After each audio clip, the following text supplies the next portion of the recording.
आता उर्वरित बातम्यांचा वेगवान आढावा घेऊयात. 36 जिल्ह्यांची बातमी. महिला डॉक्टरच्या आत्महत्या प्रकरणातील आरोपी प्रशांत बनकरला सातारा पोलिसांनी पुण्यामध्ये बेड्या ठोकल्या असून त्याला 4 दिवसांची पोलीस कोठडी देण्यात आली आहे. मात्र अद्यापही PSI गोपाल बदने फरार आहे. त्यामुळे त्याला अटक कधी करणार असा सवाल उपस्थित केला जातो. गृह खात्याकडे फडणवीसांचं लक्ष नाही, फडणवीसांचं लक्ष फक्त राजकारणाकडे आहे अशी टीका संजय राऊतांनी केली आहे. गृह खातं अजगरासारखं निश्चित पडलेलं आहे. असंवेदनशीलपणे गृह खात्याचा कारभार सुरू असल्याचंही राऊत म्हणाले.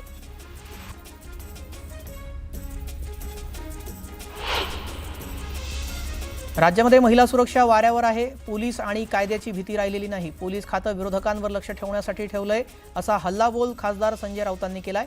पोलिसांचा गैरवापर सुरू असल्यानं फलटण आणि मुंबईसारख्या दुर्घटना सतत घडत राहतील असंही राऊत म्हणाले.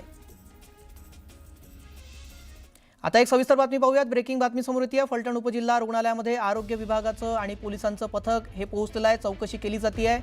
आपण पाहतोय संयुक्त इथे पथकाकडून चौकशी केली जाते. डॉक्टर अंशुमन धुमाळ आणि इतर कर्मचाऱ्यांची चौकशी इथे सुरू आहे. पोलिसांकडून परिचारिकांचे सुद्धा जबाब नोंदवण्याचं काम केलं जात आहे.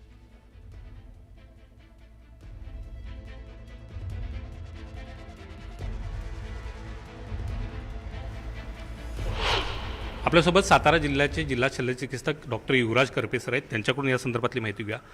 हे प्रकरण झाल्यानंतर तुम्ही तात्काळ आता या ठिकाणी भेट दिलेली आहे. या चौकशी प्रकरणामध्ये तुम्हाला नेमकं काय आढळून आलं? आज इथं माननीय उपसंचालक आपले डॉक्टर पवार सर यांनी पुण्यावरून चौकशी कमिटी पाठवली होती आणि आमच्या इथेही 3 जणांची चौकशी कमिटी आम्ही वेगळी एक पाठवलेली आहे. त्यामध्ये सायकॅट्रिस्ट असेल, क्लास 1 वैद्यकीय अधिकारी, स्त्री वैद्यकीय अधिकारी आहेत आणि एक आउटरीच RMO आहेत. तर आता हे जे काय अहवाल आहे ते आम्ही आज संध्याकाळपर्यंत देतो. खरं तर या प्रकरणामध्ये या डॉक्टर तरुणींना अनेक वेळा तक्रार दाखल केली होती. कशा पद्धतीने या ठिकाणी पोलीस दबाव टाकतायत या संदर्भातली तक्रार होती आणि चौकशी समितीसुद्धा नेमली होती. चौकशी समितीला सुद्धा अगदी तारीखवार तिने सांगितलं होतं. तर त्याचवेळी या प्रकरणावरती कारवाई झाली असती तर या तरुणीचा जीव वाचला नसता वाटतं का? नाही, आमच्याकडं असं इथं आपले वैद्यकीय अधीक्षक पण आहेत. आमच्या ह्या ऑफिसला त्यांनी लेखी कोणतीही तक्रार दिली नव्हती. जी त्यांची पोलिसांकडनं जी तक्रार आली होती त्याच्यावर आपल्या सिव्हिल हॉस्पिटलच्या एक क्लास 1 वैद्यकीय अधिकारी स्त्री आणि एक क्लास 1 वैद्यकीय अधिकारी यांच्याकडनं आम्ही चौकशी केली होती. पण त्यामध्ये असं काही जास्त तथ्य आढळलं नव्हतं आणि मग त्यामुळे त्यांना आपण समजून सांगून ते त्याचवेळी ते जुलैमधला ऑगस्टमधला प्रकार असल्यामुळं त्याचवेळी ते सर्वच थांबलेलं होतं. पण अशा पद्धतीनं जर दबाव टाकत असतील पोलीस तर ते योग्य वाटते का? कारण आरोग्य व्यवस्थेमध्ये डॉक्टरांनी दिलेलं प्रमाणपत्रच हे सत्य मानलं जातं. नाही, आता ह्याबद्दल आमचे वैद्यकीय अधीक्षकच सांगतील की असं इतर वैद्यकीय अधिकारी पण आहेत, पण असं काय झालं असेल असं वाटत नाही. पण अशा पद्धतीची जर तंदुरुस्तीची सर्टिफिकेट दिली असतील तर त्याची चौकशी आता या प्रकरणानुसार होणार आहे का? सगळे रेकॉर्ड्सवर आहेत, त्याची चौकशी पण होऊ शकते. पण डॉक्टर धुमाळ या ठिकाणचे वैद्यकीय अधीक्षक होते, त्यांनी या प्रकरणामध्ये दुर्लक्ष केलं असं वाटतं काय? आता तुम्ही प्राथमिक चौकशी करता, त्या चौकशीत काय आढळून येते? नाही, खरं तर डॉक्टर धुमाळ हे खूपच संवेदनशील आहेत आणि त्यांनी पहिल्यापासून सर्व वैद्यकीय अधिकारी असतील सगळ्यांनाच मदत केलेली आहे. म्हणजे असं कुठेही त्यांना कधीही वाऱ्यावर सोडलेलं नाही. म्हणजे कधी असे ज्यावेळी पोलीस आरोपी घेऊन येतात जर काही त्यावेळी तिथं जर काही तक्रारी झाल्या तर लगेच सर स्वतः येऊन त्यांनी ते त्यावेळी सर्व मॅनेज केलेलं आहे. तुम्ही एक जनतेला आश्वासित करताय का यामध्ये जर दोषी कोण आढळलं तर त्यांच्यावर कारवाई केली जाईल, ही चौकशी निपक्षपाती होईल? हो, ही चौकशी एकदम निपक्षपाती होणार आहे. कारण पुण्यावरूनच सर्व डॉक्टर्स आलेले आहेत आणि आमचे मेडिकल कॉलेजचे सायकॅट्रिस्ट. नक्कीच या प्रकरणाची योग्य ती चौकशी होईल आणि दोषींच्यावरती योग्य ती कारवाई केली जाईल अशा पद्धतीचं आश्वासन जिल्हा शल्यचिकित्सक देताना आपल्याला पाहायला मिळतं. अर्थातच या चौकशी समितीच्या अहवालामध्ये नेमकं काय येतं हे पाहणं महत्त्वाचं आहे. आज संध्याकाळपर्यंत हा अहवाल आहे तो आरोग्य विभागाला देण्यात येणार आहे आणि त्यानंतर या अहवालामध्ये काय दडलं आहे हे पाहणंसुद्धा महत्त्वाचं असणार आहे. Video journalist Sandeep Patil, Dnyaneshwar Salunkhe, news 18 Lokmat, Kolhapur.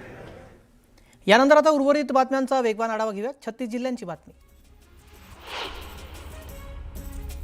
Daund नगरपालिकेमध्ये मतदार यादीवरून राडा झालाय. राष्ट्रवादी काँग्रेस पक्षाच्या प्रवक्त्या वैशाली नागवडे आणि वीर धवल जगदाळे आक्रमक झालेत. मतदार यादीतील नावे कोणतीही पूर्वसूचना न देता दुसऱ्या प्रभागात टाकल्यानं या प्रकरणामध्ये मुख्याधिकाऱ्यांना जाब विचारण्यात आला.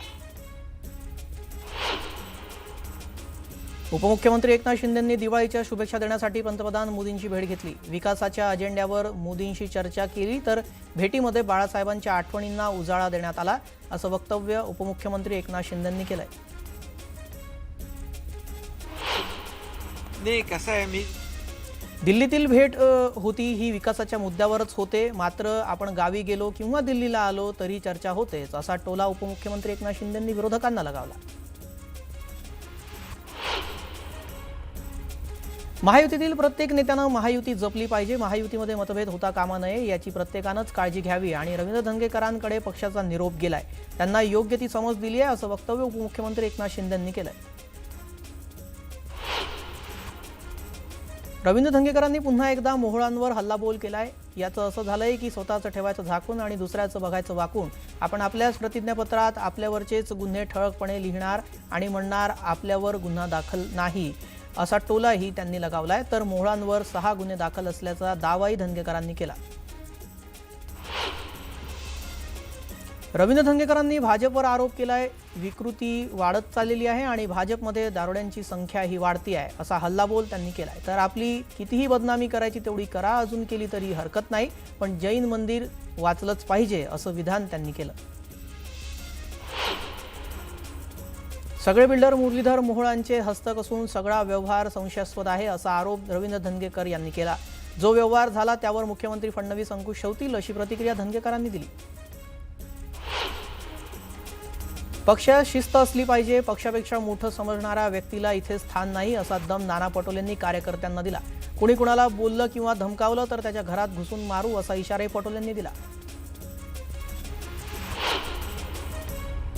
भाजपाने मुंबई महापालिकेसाठी 150पेक्षा अधिक जागांवर विजय मिळवण्याचं लक्ष्य ठेवलंय. केंद्र आणि राज्यापाठोपाठ मुंबई महापालिकेत वर्चस्व प्रस्थापित करण्यासाठी भाजपकडून आखणी सुरू आहे. शिंदे गटाला 65 ते 75 जागा देण्यास भाजप अनुकूल असल्याची माहिती सूत्रांनी दिली आहे. भाजप हा ब्लॅकमेलिंग करूनच सत्तेत आलेला पक्ष आहे, असा आरोप नाना पटोलेंनी केला. मंत्री चंद्रशेखर बावनकुळेंवर गुन्हा दाखल करून त्यांना सत्तेतून बाहेर काढलं पाहिजे, असंही नाना पटोले म्हणाले.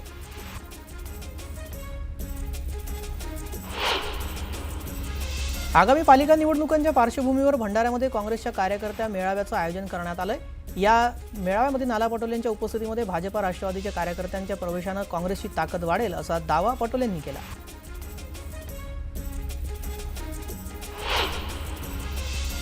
केंद्रीय मंत्री नितीन गडकरींनी कार्यकर्त्यांचे कान टोचले. सध्या भाजपमध्ये मोठ्या प्रमाणात इन्कमिंग सुरू आहे, मात्र त्यामुळे जुन्या कार्यकर्त्यांकडे दुर्लक्ष करू नका, त्यांच्याकडे लक्ष द्या, नाहीतर जेवढ्या जोरानं वाढलात तेवढ्याच जोरानं खाली आल्याशिवाय राहणार नाही, असं म्हणत त्यांनी पक्षाला घरचा आहेर दिला.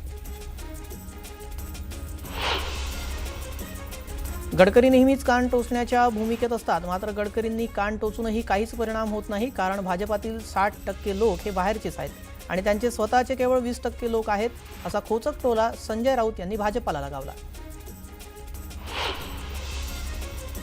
25 ते 30% कमिशन दिल्याशिवाय नगर परिषदेत कोणतंही काम झालं नाही, असं म्हणत भाजप नेते परिणय फुकेंनी दिवाळी स्नेहमिलन कार्यक्रमात खळबळ उडवून दिली आहे.